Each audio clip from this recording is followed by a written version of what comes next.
8 باب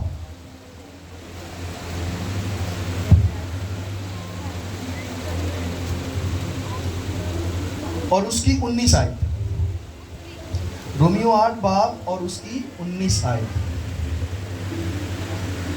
کیونکہ مخلوقات کمال آرزو سے خدا کے بیٹوں کے ظاہر ہونے کی راہ دیکھتی ہیں. تو یہ مخلوقات کون ہے جو خدا کے بیٹوں کی راہ دیکھ رہی ہیں؟ بیٹا نہیں ہے یہاں پر، یسوع مسیح کا نام نہیں لیا جا رہا، بیٹوں کا نام لیا جا رہا ہے. تو یہ کون ہے؟ مخلوقات پھر کون ہو سکتی ہیں؟ غیر اقوام. اگر بیٹوں کا انتظار ہو رہا ہے تو بیٹوں کا انتظار کتے، گھوڑے، لومڑیاں، شیر یہ تو نہیں نہ کریں گے. وہ غیر اقوام ہی ہوں گی جن کے پاس بیٹوں نے جانا ہے. سو بہت ساری مخلوقات بہت سارے بیٹوں کا انتظار کر رہے ہیں. آمین. اور پھر آگے اگر آپ سیکھیں گے تو اور آپ کو برکت ملے گی. اس لیے کہ مخلوقات بطالت کے اختیار میں کر دی گئی تھی. یعنی جتنی مخلوقات ہیں خدا نے خاص منصوبے کے تحت ان کو گمراہی یا اندھیرے میں یا اندھیرے کی طاقت کے اختیار میں کر دیا ہے. یعنی وہ اپنی وجہ سے اس حالت میں نہیں ہے. کسی نہ کسی کو خدا نے با اختیار کیا اور ان کو اس اندھیرے میں اس با اختیار طاقت نے لے لیا.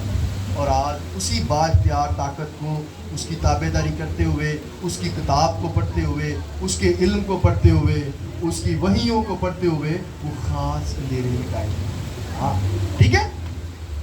تو کوئی یہ طاقت آئی تھی ان کے پاس اور اس نے ان پر اس طرح اختیار کیا کہ ان کو اندھیرے میں لے گئی. اور یہ خدا کا منصوبہ ہی تھا جس کی وجہ سے وہ آج اندھیرے میں. میں صرف ان کی بات نہیں کر رہا جو یہاں پر ہمارے ہمسائے ہیں، پوری دنیا میں اور بھی بہت ساری قومیں ہیں جو کہ وہاں کے رہنے والے بیٹوں کی ہمسایہ ہیں، نیبرز ہیں. مگر ہم اپنے ہمسائے کی ابھی یہاں پر بات کر رہے ہیں کہ وہ بھی ایک خاص اندھیرے میں ہیں اور خدا نے خود ہی کسی طاقت کو یہ اختیار دیا کہ ان کو اندھیرے میں لے جائے. اور آگے لکھا ہے نہ اپنی خوشی سے بلکہ اس کے باعث سے جس نے اس کو اس امید پر بطالت کے اختیار میں کر دیا کہ مخلوقات بھی فنا کے قبضہ سے چھوٹ جائیں گی. مخلوقات بھی الٹیمیٹلی یہ جتنی بھی مخلوقات ہیں خدا کو امید ہے کہ فنا کے قبضہ سے چھوٹ سکتی ہیں. مگر کیسے چھوٹیں گی؟ مخلوقات بھی فنا کے قبضہ سے چھوٹ کر خدا کے فرزندوں کے جلال کی آزادی میں داخل ہو جائیں گے. آمین ہاللیلویہ. تو خدا کے فرزند ہاتھ اٹھائیں. تو اس کا مطلب ہے کہ آپ سب نے خدا کے جلال کی آزادی کا حصہ بننا ہے. یعنی کہ آسمان کی بادشاہت کا حصہ بننا ہے. اور خدا کو بھی یہی امید ہے کہ جب آپ خدا کی بادشاہت کا حصہ بنیں گے تو یہ مخلوقات بھی چھوٹ کر یا جن کو آپ چھڑا لیں گے وہ بھی جلال کی آزادی میں ہوں گی. آمین. سو دیکھیں ونس اگین جو میں کہہ رہا تھا کہ ہم جو خدا کے بیٹے ہیں، ہم جو خدا کے منصوبہ میں شامل ہیں اور برکتیں وصول کر چکے ہیں، اختیار دیکھیں ہمارے پاس کتنا بڑا ہے. اختیار ہمارے پاس جو اختیار ہے وہ کیا کہہ رہا ہے کہ ان سب کی بحالی، ان سب کو فنا ہونے سے چھڑانے والے کون ہیں؟ ہم سب بیٹے ہیں. ہم سب بیٹوں کے پاس یہ طاقت ہے، ہم سب بیٹوں کے پاس یہ اختیار ہے کہ ہم ان کو فنا ہونے سے بچا سکتے ہیں. اور میرے عزیزو، جس کے پاس اختیار ہے اس کا حساب بھی ہوگا. آمین ہے نا. اگر آپ کسی ورک شاپ میں، کسی فیکٹری میں سپروائزر ہیں، کسی ہاسپٹل میں کسی خاص وارڈ کے انچارج ہیں، کسی تھیٹر کے انچارج ہیں، یا کسی ادارے میں آپ مینیجر ہیں یا جنرل مینیجر ہیں، اس کا مطلب آپ بااختیار ہوتے ہیں بہت سارے لوگوں کو. اور سب سے پہلے کس سے پوچھا جاتا ہے؟ آپ کی پروڈکشن کے لیے، آپ کی ساری پروگرس کے لیے آپ سب کو جو اختیار والے ہوتے ہیں. تو اس کا مطلب ہے کہ ہم جو اختیار والے ہیں ہمیں سب سے پہلے لائن حاضر کیا جائے گا کہ بھی بتائیں کیا معاملہ ہے. یہ وہ سب لوگ ہیں جو تھوڑی دیر بعد آگے جائیں گے، ہمیشہ کی آگ میں چلے جائیں گے. مگر اس سے پہلے ضرور ہے کہ ہم سے پوچھا جائے گا کہ آپ کے ساتھ کتنے چھوٹے ہوئے لوگ آئے، آپ کن کن کو چھڑا کر لے کے آئے. ہے نا.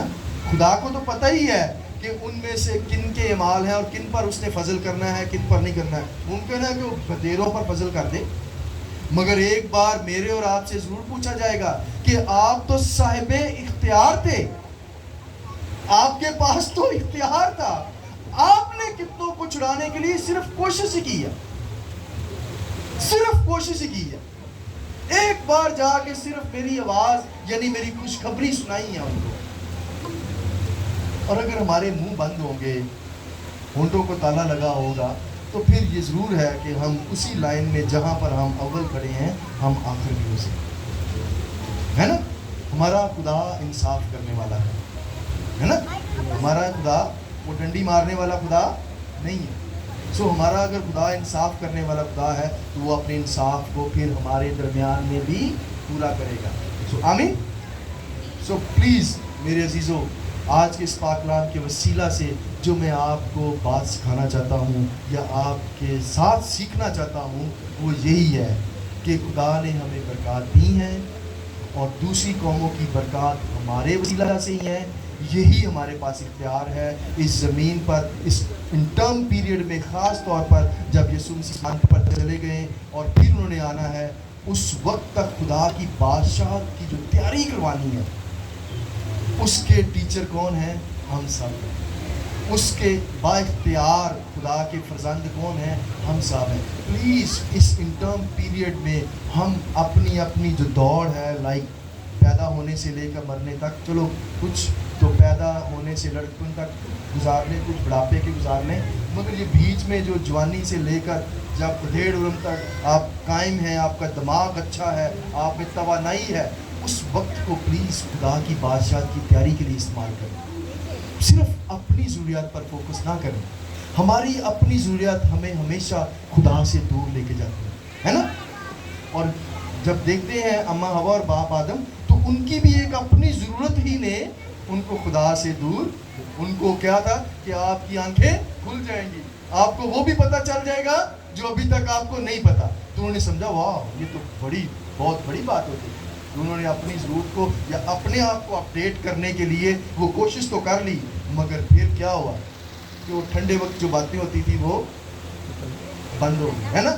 تو ہم بھی اپنی بہت ساری برکات کو جب اپنی ضرورتوں کو حاصل کرنے کے لیے بہت زور لگانا شروع کر دیتے ہیں تو پھر خدا سے ضرورتوں کو ضرور پورا کریں. ہمارا آلریڈی خدا نے ہم سے یہ وعدہ کیا کہ وہ ہمیں برکتیں دے گا اور وہ دے گا, مگر ایسا زور نہ لگائیں کہ جس سے ہم اس سے دور ہو جائیں. اور پلیز اس انٹرم پیریڈ میں ونس اگین خدا کی بادشاہت پر اتنا ضرور زور لگا لیں کہ کل کو آپ یہ کہہ سکتے ہیں کہ ہاں خدا یسوع مسیح, ہاں خدا باپ, یہ اتنے لوگوں کے پاس میں گیا, میری یہی سکت تھی, میری جو نالج تھی, میرا جو علم تھا, مجھے یہاں تک کہ اس نے محدود رکھا تھا, میں نے اتنا ہی سیکھا تھا کہ میں ان لوگوں تک ہی خدا کا پاک کلام لے کے جانے والا تھا, سو میں لے کر گیا. سو یہی ہماری برکت ہمیں اس پہلی لائن میں جہاں پر ہمیں کھڑے ہوں گے, کھڑے ہونے کے لیے قائم رکھیں گے. آمین. سو خداوند آپ سب کو بہت برکت دے. میں نائم بھائی اور بھائی امجد, آج ہم گیڈینز انٹرنیشنل کی طرف سے آپ کے پاس آئے ہیں. ہمارا مطلب سو ہم پوری دنیا میں